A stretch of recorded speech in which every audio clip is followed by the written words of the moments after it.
ಹೊಸ್ತಾಗಿ ಮದುವಾದ್ರಲ್ಲ ಹೆಣ್ಮಕ್ಳು ಹೆಂಗಂದ್ರ ನಾಚಿಕೆಂದು ನಡೀತಾರಂತ. ಮೈಯಂದು ಏನಾರ ಉದ್ರಿ ಬಿದ್ದವು ಅನ್ನಂಗೆ ನಡೀತಾರ. ಮೈಯಂದು ಏನು ಸಪ್ಪಳಾಗ್ಲಂಗೆ ನಡೀತಾರ. ಮುಂದೆ ಏನೈತಿ ನೋಡಿ ಬಾ, ಕಂಬ ಐತಿ ಇದ್ದದ್ದೊಂದು ತಲೆ ವಾಡ್ದೋದೈತಿ ನಿಂದ. ನೋಡ್ರಿ ಬರ್ತಾಳ.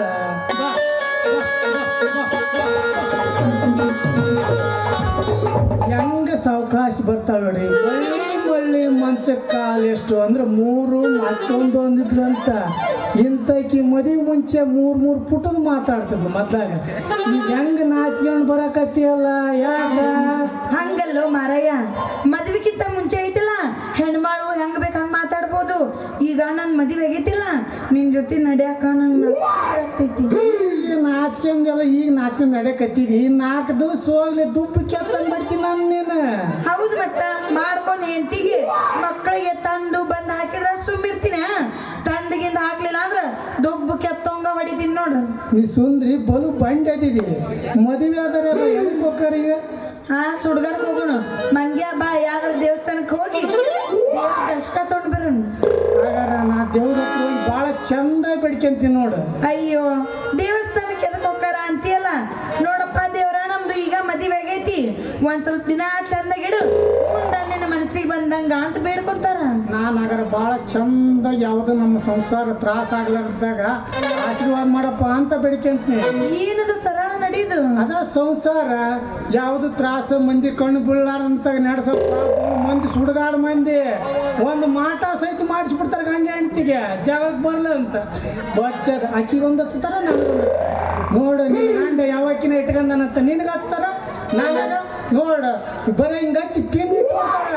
ಅದಕ್ಕೆ ದೇವ್ರ ಗುಡಿ ಚಂದ ಬೆಡ್ಕ್ಯಾನ ನಮ್ಮ ಸಂಸಾರ ಯಾವ್ದು ಇದಾಗ್ಲಾರ್ದಾಗಪ್ಪ ಅಂತ. ಅದಿರ್ಲಿ, ಯಾವ ದೇವ್ರಿಗೆ ಹೋಗೋಣ, ಎಲ್ಲಿಗೆ ಹೋಗೋಣ, ಯಾವ ಊರಿಗೆ ಹೋಗೋಣ?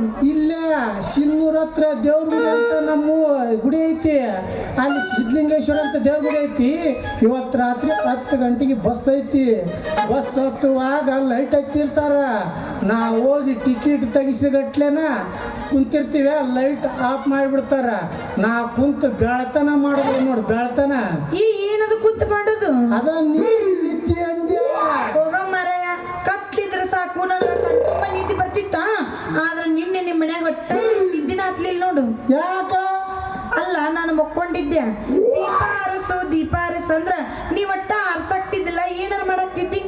ನಾನೇನು ಮಾಡ್ತಿದ್ದೆ, ನೀನು ಆರ್ಸು ಆರ್ಸು ಆರ್ಸು ಅಂತಿದ್ದೆ. ನಾ ಬತ್ತಿ ಏರ್ಸ್ತಿದ್ದೆ. ಏರ್ಸಾಕ್ತಿದ್ದಿ? ಅದ ಬತ್ತಿ, ದೀಪದ ಬತ್ತಿ. ಹಂಗಂದ್ರ ನಿಂದು ಎಣ್ಣೆ ಹೆಚ್ಚಾಗೈತಿ ಬಿಡು. ಅದ ದೀಪದ ಎಣ್ಣೆ.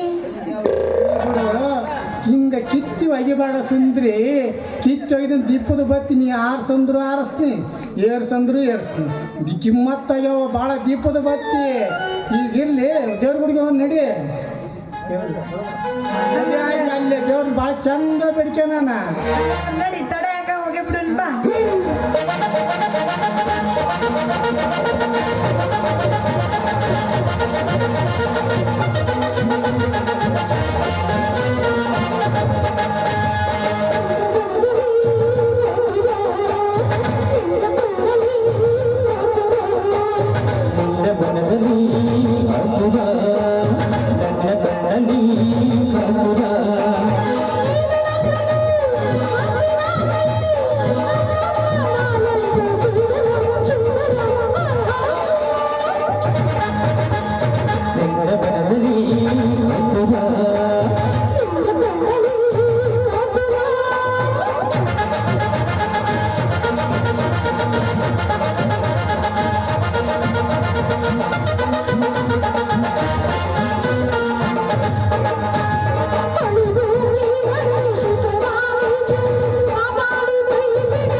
ಸ್ವಾಮಿ, ದಿನನಿತ್ಯ ಈ ರೀತಿ ಹಗಲು ഇരുಳು ಗತಿಸಿ ಹೋದ ದುರಂತವನ್ನು ನೆನೆಸುತ್ತಾ ಕುಳಿತರೆ ಮರಳಿ ಬರುವುದಿಲ್ಲ ಆ ರುದ್ರನ ಮಗಳು.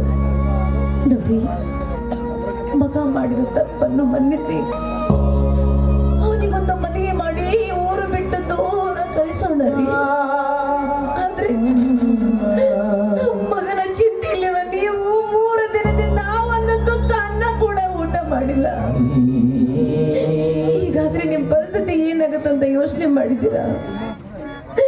ನಿಮ್ಮನ್ನೇ ನಂಬಿದ ನನ್ನ ಕತೆ ಏನಾಗತ್ತಂತ ಯೋಚನೆ ಮಾಡಿದ್ದೀರಾ? ನೋಡಿ, ಆದದ್ದನ್ನೆಲ್ಲ ಮರೆತು ಇವತ್ತು ಒಂದ್ ಸ್ವಲ್ಪ ಹಾಲನ್ನಾದ್ರೂ ಕುಡಿ. ಬನ್ನಿ.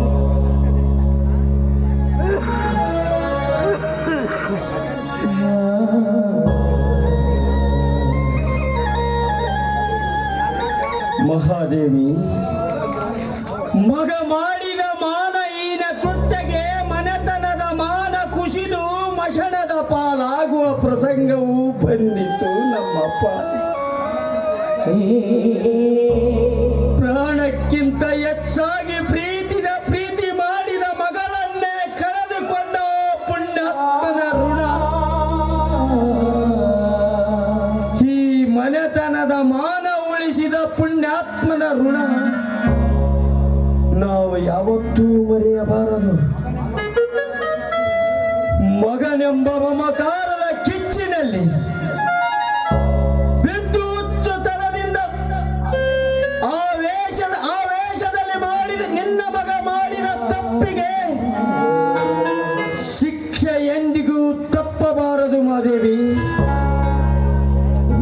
ಅದಕ್ಕಾಗಿ ನ್ಯಾಯದ ನಡುಗಂಬದಲ್ಲಿ ನಿಂತು ನ್ಯಾಯವಂತನಾಗಿ ನಾನೊಂದು ನಿರ್ಧಾರ ಮಾಡಿದ್ದೇನೆ ನನ್ನ ಮನದಲ್ಲಿ.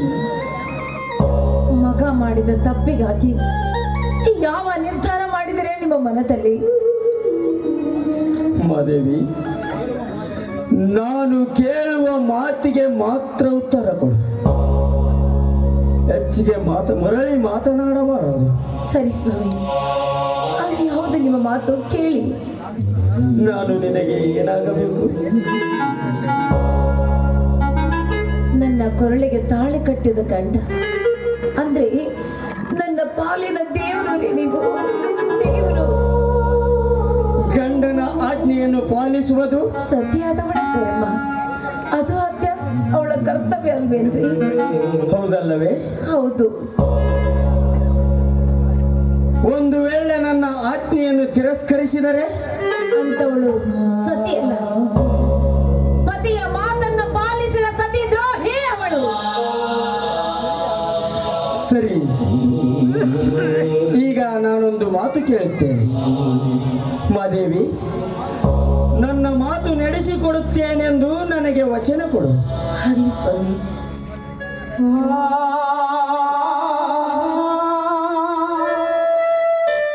ಸ್ವಾಮಿ, ಮಾತಿನ ಮರ್ಮವನ್ನು ತಿಳಿಯದೆ ವಚನ ಕೊಟ್ಟು ವಚನ ಭ್ರಷ್ಟಳಾಗುವುದಕ್ಕಿಂತ ಆ ನಿಮ್ಮ ಅಂತರಂಗದ ಮಾತನ್ನು ಬಹಿರಂಗ ಪಡಿಸಬಹುದಲ್ಲ ಸ್ವಾಮಿ? ಯಾಕೆ?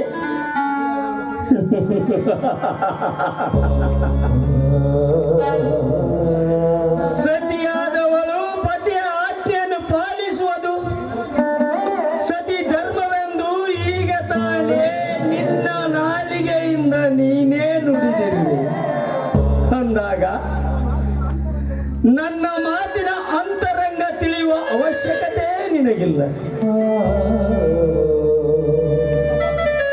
ನನ್ನ ಮಾತು ನಡೆಸಿಕೊಡುತ್ತೀಯೋ ಇಲ್ಲವೋ ಅಷ್ಟೇ ಹೇಳು ಮದುವೆ. ಅಯ್ಯೋ, ದಯವಿಟ್ಟು ನೀವು ಕೋಪ ಮಾಡ್ಕೋಬೇಡಿ. ನಿಮ್ಮ ಮಾತು ಯಾವುದೇ ಇರಲಿ, ಅದನ್ನ ನಾನು ನಡೆಸ್ಕೊಡ್ತೀನಂತ ನನ್ನ ಹೆತ್ತ ತಂದೆ ತಾಯಿ ಮೇಲೆ ಪ್ರಮಾಣ ಮಾಡಿ ಹೇಳ್ತೀನಿ ಸ್ವಾಮಿ. ನಿಮ್ಮ ಮಾತನ್ನು ಖಂಡಿತ ನನ್ನ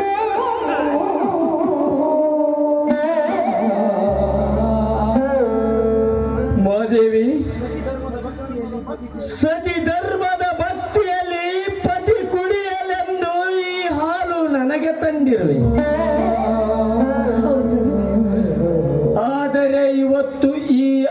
ಹಾಲಿನ ಅವಶ್ಯಕತೆ ನನಗಿಲ್ಲ. ನೀನು ತಂದ ಈ ಹಾಲು ನಿನ್ನ ಕೈಯಾರೆ ನಿತ್ಯ 10 ಗಂಟೆಗೆ ಕುಡಿಯುವ ನಿನ್ನ ಮಗ ಮಾಂತೇಶ್ ಕುಡಿಯಬೇಕು.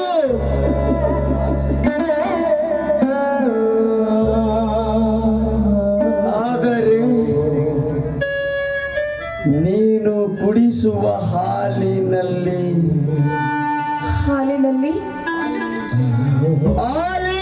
ವಿಷ ಹಾಕಿ ಕೊಂದು ಬಿಡು ನಿನ್ನ ಮಗನ.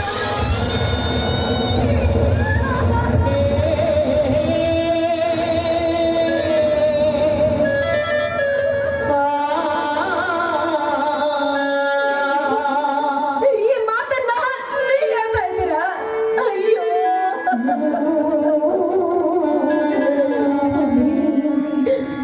ಎಂತ ತಾಯಿಯಾಗಿ ಎಂತ ಮಗನಿಗೆ ವಿಷ ಹಾಕಿ ಕೊಂದು ಹಾಕು ಅಂತ ಹೇಳ್ತಾ ಇದ್ದಾರಲ್ರಿ. ನಿಮ್ಮ ಮನಸ್ಸಾದ್ರೂ ಅದು ಹೇಗೆ ಒಪ್ಪಿತ್ತು ಸ್ವಾಮಿ? ಅದು ಹೇಗೆ ಒಪ್ಪುತ್ತೆ? 9 ತಿಂಗಳ ಹೊತ್ತು ಎತ್ತು ಜೋಪಾನ ಮಾಡಿ ಅಮೃತ ಉಣಿಸಿದ ಈ ಹಸ್ತದಿಂದ ವಿಷ ಹಾಕಿ ಕೊಂದು ಹಾಕೋದಕ್ಕೆ ನನ್ನ ಮನಸ್ಸು ಒಪ್ತಾ ಇಲ್ಲ ರೀ. ಇಲ್ಲ, ಇದು ನನ್ನಿಂದ ಸಾಧ್ಯವಿಲ್ಲ ರೀ.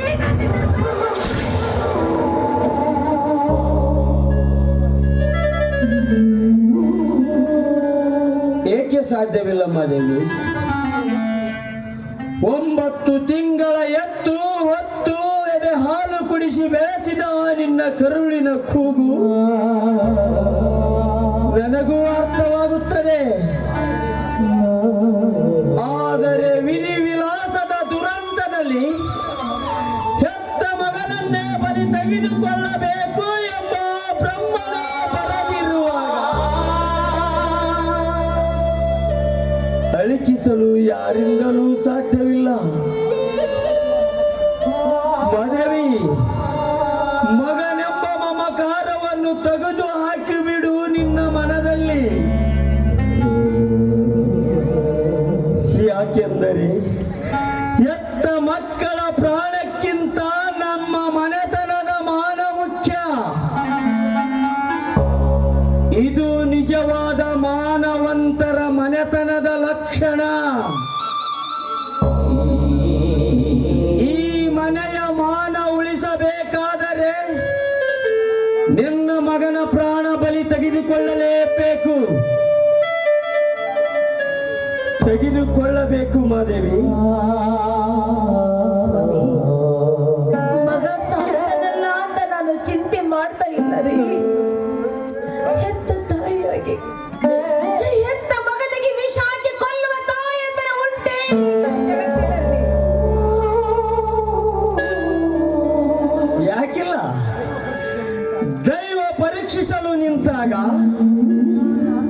ಭಕ್ತ ಸಿರಿಹಾಳನ ಆಜ್ಞೆ ಅವನ ಸತಿಯಾದ ಚಂದ್ರಮುಖಿ ಹೆತ್ತ ಮಗನನ್ನು ಬಲಿ ಕೊಡಲಿಲ್ಲವೇ? ಬಾಲಚಂದ್ರನ ಹೆಂಡತಿ ಅನುಸೂಯ ಗಂಡನ ಮಾತಿಗೆ ತಪ್ಪದೆ ಮಗನನ್ನೇ ಬಲಿ ಕೊಡಲಿಲ್ಲವೇ? ಅದರಂತೆ ನೀನು ನಮ್ಮ ಮನೆತನದ ಮಾನ ಉಳಿಸಬೇಕಾದರೆ ನೀನು ಮಗನನ್ನು ಬಲಿ ತೆಗೆದುಕೊಳ್ಳಬೇಕು. ಮಗನಿ ಬಲಿ ತೆಗೆದುಕೊಳ್ಳ.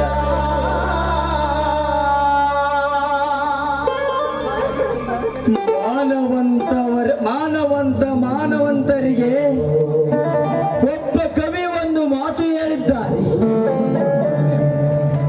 ಪ್ರಾಣ ಹೋದರೂ ಮಾನಬೇಕು ಎಂಬ ಯಾಳಿಗೆ ಕವಿಗಳ ನಾಡ ನುಡಿಯನ್ನು ಮರೆಯದಿರು ಮಾದೇವಿ, ಮರೆಯದಿರು. ಹೆಚ್ಚಿಗೆ ಮಾತನಾಡುವ ಅಭ್ಯಾಸ ನನಗಿಲ್ಲ. ಈಗ ನಿನಗೆ ಮಗ ಬೇಕು.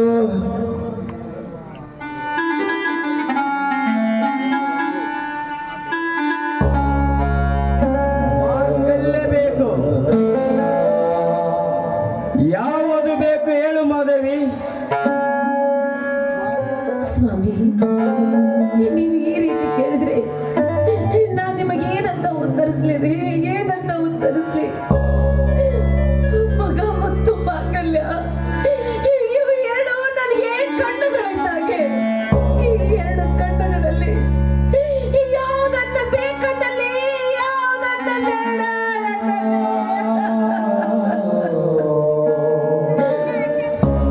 ಸ್ವಾಮಿ, ಹೆಣ್ಣಿನ ಸ್ಥಾನದಲ್ಲಿ ನಿಂತು ಪತಿಯ ಮಾತನ್ನ ಪಾಲಿಸುವುದಕ್ಕಾಗಿ ನಾನು ಕೇಳುವುದು ಒಂದೇ ಒಂದು ಮಾತು ಸ್ವಾಮಿ, ಒಂದೇ ಒಂದು. ಯಾವುದು ಮಾದೇವಿ? ಮಗ ಹೋದರೂ ಮಾಂಗಲ್ಯ ಬೇಕು, ಮಗ ಹೋದರೂ ಮಾಂಗಲ್ಯ ಬೇಕು, ಮಗ ಹೋದರೂ ಮಾಂಗಲ್ಯವೆಂಬ ಸರವು ಶ್ರೀಮತಿಗೆ ಸಿರಿಯವರವು, ಸಿಂಧೂರ ಅವಳ ಉಸಿರು, ಅಂದುಗೆಯೇ ಕವಿಯ ಹೆಸರು, ಮುತ್ತೈದೆ ಎಂಬ ಪದ. ಇದೆಲ್ಲವೇ ಸತ್ಯ ಧರ್ಮ, ಇದೆಲ್ಲವೇ ಹೆಣ್ಣಿನ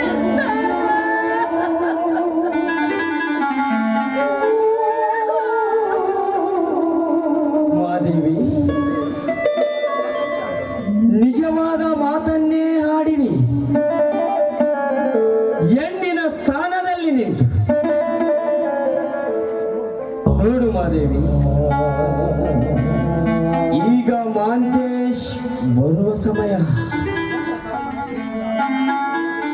ಎತ್ತ ತಾಯಿಯ ಕೈಯಿಂದ ಹಾಲು ಕುಡಿಯಬೇಕೆಂದ ಅಂಬಲ ಅವನ ಮನದಲ್ಲಿ ತುಂಬಿಕೊಂಡಿರುತ್ತದೆ.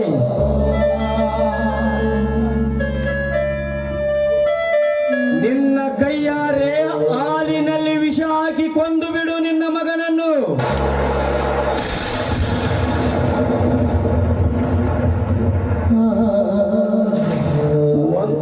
ಒಂದು ವೇಳೆ ಹೊತ್ತು ಮುಳುಗುವುದರೊಳಗಾಗಿ ನಿನ್ನ ಎತ್ತ ಮಗನನ್ನು ನೀನು ಕೊಲೆ ಮಾಡದೆ ಹೋದರೆ ನಿನ್ನ ಹುಟ್ಟಿದ ಈ ನಿನ್ನ ಗಂಡ ಎಂದು ರಾತ್ರಿ ಆತ್ಮಹತ್ಯೆ ಮಾಡಿಕೊಂಡು ಸಾಯುತ್ತಾನೆ.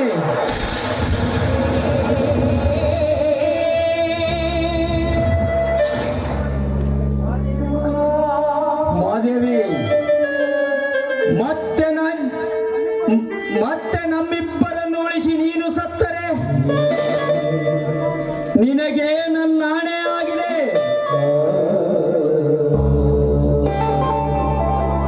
ಯಾವುದು ಉಳಿಸಿಕೊಳ್ಳಬೇಕೋ ಯಾವುದು ಕಳೆದುಕೊಳ್ಳಬೇಕೆಂಬುದು ನಿರ್ಧಾರ ನಿನಗೆ ಬಿಟ್ಟಿದ್ದು.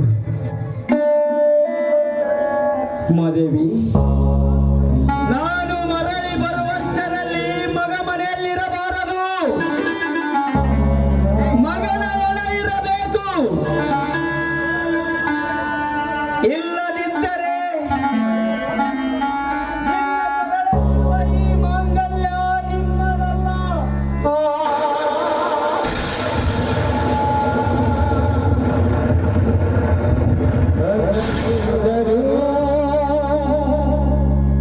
ಮಾದೇವಿ, ನಿರ್ಧಾರ ನಿನ್ನ ಕೈಯಲ್ಲಿದೆ.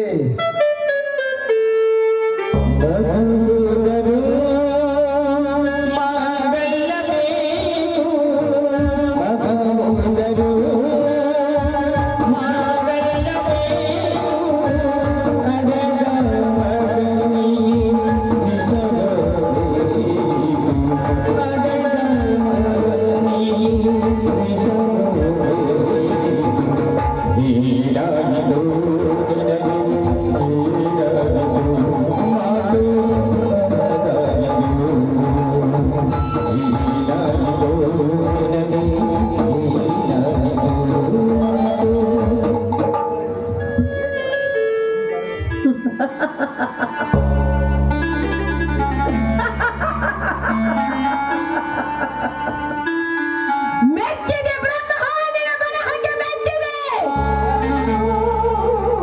ಎಷ್ಟೊಂದು ವಿಚಿತ್ರವಾಗಿ ಬರೆದಿವೆ ಈ ನನ್ನ ಬದುಕೆಂಬ ಹಣೆ ಬರವನ್ನು.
ತಿಂದರೆ ಬಲು ವಿಷ ಎಂಬುದು ನನಗೂ ಗೊತ್ತು.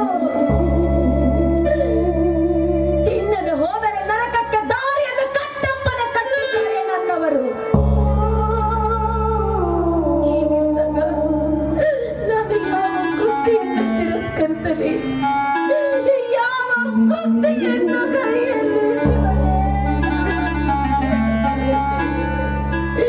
ಇಲ್ಲ ಇಲ್ಲ, ನನ್ನ ಮಗನಿಗೆ ವಿಷ ಹಾಕಲ್ಲ.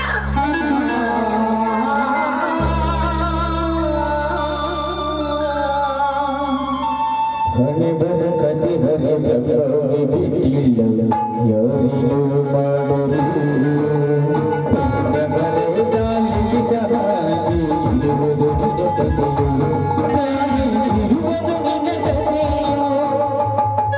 ಹೌದು, ಪತಿಯ ಮಾತನ್ನು ಪಾಲಿಸುವುದಕ್ಕಾಗಿ ಈ ನನ್ನ ಹೆತ್ತ ಕರಳ ಕಲ್ಲಾಗಲೇಬೇಕು.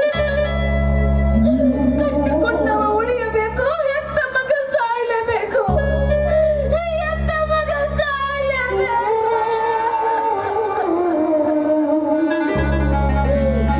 ದೇವ, ಯಾಕೆ ಯಾಕೆ ಈ ಪಾಪದ ಹೆಣ್ಣಿಗೆ ಇಂಥ ಶಿಕ್ಷೆ ಕೊಡ್ತಿದೆಯಾ? ಈ ಪಾಪದ ಹೆಣ್ಣು ಈ ಪುಣ್ಯದ ಭೂಮಿ ಮೇಲೆ ಬದುಕಬಾರದು ಅನ್ನೋ ಇಚ್ಛೆ ನಿನ್ನದಾಗಿದ್ರೆ ನನ್ನನ್ನು ಯಾಕೆ ಈ ಭೂಮಿಗೆ ಜಾರಿಸಿದೆ ಶಿವನೇ? ಯಾಕೆ ಜಾರಿಸಿದೆ?